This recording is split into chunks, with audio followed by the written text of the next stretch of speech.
नमस्ते। आज के इस एक्सप्लेनर में हम आधुनिक भारत के उस दौर में चलने वाले हैं जिसने हमारे समाज की दिशा तय की। हम बात कर रहे हैं डॉक्टर बी.आर. अंबेडकर, महात्मा गांधी और 1932 के उस ऐतिहासिक पूना समझौते की, जिस पर आज भी गर्मा-गर्म बहस होती है। तो चलिए, बिना किसी देरी के सीधे मुद्दे पर आते हैं। अब देखिए, बात दिलचस्प इसलिए हो जाती है क्योंकि भारतीय इतिहास के इन दो दिग्गजों का अल्टीमेट गोल यानी अंतिम लक्ष्य बिल्कुल एक था। समाज से छुआछूत को पूरी तरह से खत्म करना। दोनों ही इसे एक सामाजिक बीमारी मानते थे। लेकिन उस मंजिल तक पहुंचने के लिए उन्होंने जो रास्ते चुने ना, वो एक दूसरे के एकदम विपरीत थे। आगे बढ़ने से पहले जल्दी से देख लेते हैं कि आज हम क्या-क्या कवर करने वाले हैं।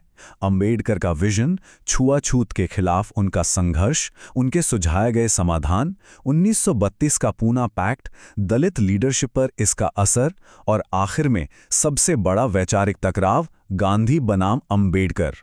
तो चलिए शुरू करते हैं हमारे पहले पॉइंट से, डॉक्टर अंबेडकर का दृष्टिकोण यानी एक समतामूलक समाज की उनकी खोज। डॉक्टर अंबेडकर का जो नजरिया था ना, वो कोई किताबी ज्ञान नहीं था। उन्होंने एक महार परिवार में जन्म लिया और भेदभाव को खुद अपनी जिंदगी में झेला था। कोलंबिया यूनिवर्सिटी और लंदन स्कूल ऑफ इकोनॉमिक्स से पढ़ाई करने के बाद उनका विजन सिर्फ पॉलिटिकल आज़ादी तक सीमित नहीं रहा। वो एक समतामूलक समाज यानी इगैलिटेरियन सोसाइटी बनाना चाहते थे। आसान शब्दों में कहें तो एक ऐसा सिस्टम जहां भेदभाव की कोई गुंजाइश ही ना हो, जहां हर किसी को बिना किसी शर्त के राजनीतिक, सामाजिक और आर्थिक बराबरी मिले। अब इस विजन को जमीन पर उतारने के लिए एक संगठित संघर्ष की जरूरत थी। आइए देखते हैं कि ये विरोध कैसे आगे बढ़ा। और ये संघर्ष कोई एक दिन की बात नहीं थी। अगर हम इस टाइमलाइन को देखें तो 1924 में उन्होंने बहिष्कृत हितकारिणी सभा से शुरुआत की। फिर 1927 में कोरेगांव में महार सैनिकों का सम्मान किया। उसी साल मार्च में महार सत्याग्रह हुआ, जहां उन्होंने सार्वजनिक तालाब से पानी पीने के बुनियादी हक की लड़ाई लड़ी। और फिर दिसंबर 1927 में सार्वजनिक रूप से मनुस्मृति का दहन। ये सब महज घटनाएं नहीं थीं, बल्कि एक सीधा और मजबूत विरोध था। लेकिन सिर्फ विरोध ही काफी नहीं था। सिस्टम को बदलने के लिए ठोस समाधान भी चाहिए थे। अंबेडकर जी ने सिस्टम को बदलने के लिए ये 4 मुख्य पिलर्स प्रपोज किए। पहला, अल्पसंख्यकों के लिए स्वतंत्र राजनीतिक प्रतिनिधित्व। दूसरा, भूमिहीनता की समस्या को सुलझाने के लिए सहकारी खेती या कोऑपरेटिव फार्मिंग। तीसरा, सेपरेट सेटलमेंट, ताकि गांव की उस पुरानी जजमानी प्रथा को तोड़ा जा सके जहां दलित सवर्णों पर आर्थिक रूप से निर्भर थे। और चौथा, बहुत ही दिलचस्प था, पे बैक टू सोसाइटी, यानी समुदाय के जो लोग पढ़ लिख गए हैं वो वापस आकर अपने लोगों की मदद करें। इन सब विचारों और संघर्षों के बीच आता है 1932 का पूना समझौता, एक ऐसा पॉलिटिकल कॉम्प्रोमाइज जिसने इतिहास की धारा मोड़ दी। तो आखिर ये पूना पैक्ट था क्या? दरअसल 24 सितंबर 1932 को सवर्ण हिंदू नेताओं और डॉक्टर अंबेडकर के बीच एक अहम सहमति बनी। इस समझौते ने दलित वर्ग के लिए जो पृथक निर्वाचक मंडल यानी सेपरेट इलेक्टोरेट की मांग थी, उसे खत्म कर दिया। और इसकी जगह क्या तय हुआ?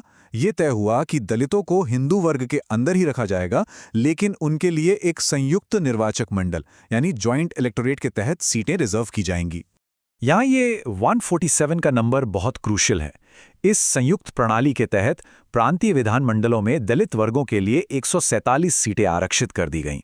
कम्युनल अवार्ड में उन्हें जो महज 71 सीटें ऑफर की गई थीं, उसके मुकाबले ये एक बहुत बड़ा उछाल था। अगर हम इस टेबल पर नजर डालें तो आप साफ देख सकते हैं कि इन 147 सीटों को कैसे बांटा गया था। मद्रास और बंगाल में सबसे ज्यादा 30-30 सीटें रिजर्व की गईं। मध्य और संयुक्त प्रांत में 20-20 सीटें। ये डेटा हमें उस वक्त के भारत की एक बहुत साफ पॉलिटिकल पिक्चर दिखाता है। और हां, बात सिर्फ राज्यों तक ही सीमित नहीं थी। इस पैक्ट में सेंट्रल लेवल पर भी 18% सीटें रिजर्व की गईं। इसके अलावा सरकारी नौकरियों और पब्लिक सर्विसेज में भी एजुकेशन के आधार पर फेयर रिप्रेजेंटेशन का पक्का वादा किया गया। ये सब सुनने में तो एक बहुत बड़ा बदलाव लगता है ना? लेकिन यहाँ एक बहुत बड़ा विश्लेषणात्मक सवाल खड़ा होता है। क्या इस पूना पैक्ट से वाकई जमीनी स्तर पर दलित समुदाय को आज़ादी और फायदा मिला? इस सवाल का जवाब हमें उस दौर के दलित लीडरशिप पर पड़े अनपेक्षित परिणामों में मिलता है। देखिए, जॉइंट इलेक्टोरेट का सीधा सा मतलब था कि चुनाव जीतने के लिए सवर्ण वोटों की भी सख्त जरूरत थी। कई क्रिटिक्स और विश्लेषकों का ये साफ मानना है कि इससे आज़ाद और इंडिपेंडेंट दलित आवाज़ें कहीं दब कर रह गईं। अक्सर वही लोग चुनाव जीते जिन्हें बड़े और प्रभावशाली संगठनों का सपोर्ट था। एक बड़ी आलोचना ये भी है कि इस समझौते ने दलितों को हिंदू सामाजिक व्यवस्था के भीतर ही बांधे रखा, जिससे भविष्य के संविधान में अलग अल्पसंख्यक सुरक्षा उपायों का रास्ता लगभग ब्लॉक हो गया। और अब आते हैं इस एक्सप्लेनर के सबसे अहम हिस्से पर, गांधी बनाम अंबेडकर का वो वैचारिक चरम बिंदु। ये सिर्फ एक राजनीतिक मतभेद नहीं था, ये पूरी तरह से दो अलग अलग फिलॉसफीज थीं। एक तरफ महात्मा गांधी थे, जो वर्ण व्यवस्था को समाज में श्रम विभाजन का एक उपयोगी तरीका मानते थे।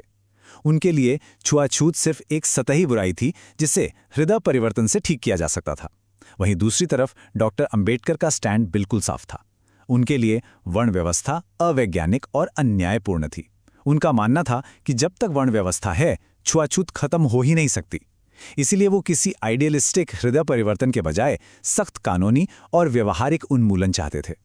ये मतभेद सिर्फ समाज तक नहीं बल्कि धर्मशास्त्रों की समझ तक जाता था। गांधी जी का पक्का विश्वास था कि हिंदू धर्मशास्त्र छुआछूत को सपोर्ट नहीं करते और इसी धर्म के अंदर रहकर दलितों का उत्थान हो सकता है। लेकिन अंबेडकर जी इस बात से बिल्कुल इत्तेफाक नहीं रखते थे। वो मानते थे कि छुआछूत की बीमारी की जड़ें इन धर्मशास्त्रों के भीतर ही गहराई से मौजूद हैं और इसीलिए वास्तविक आजादी और सम्मान के लिए धर्म परिवर्तन ही एकमात्र रास्ता है। तो इन सभी तथ्यों और विचारधाराओं को जानने के बाद ये पूरा इतिहास हमें एक बहुत ही गहरे सवाल के साथ छूट जाता है।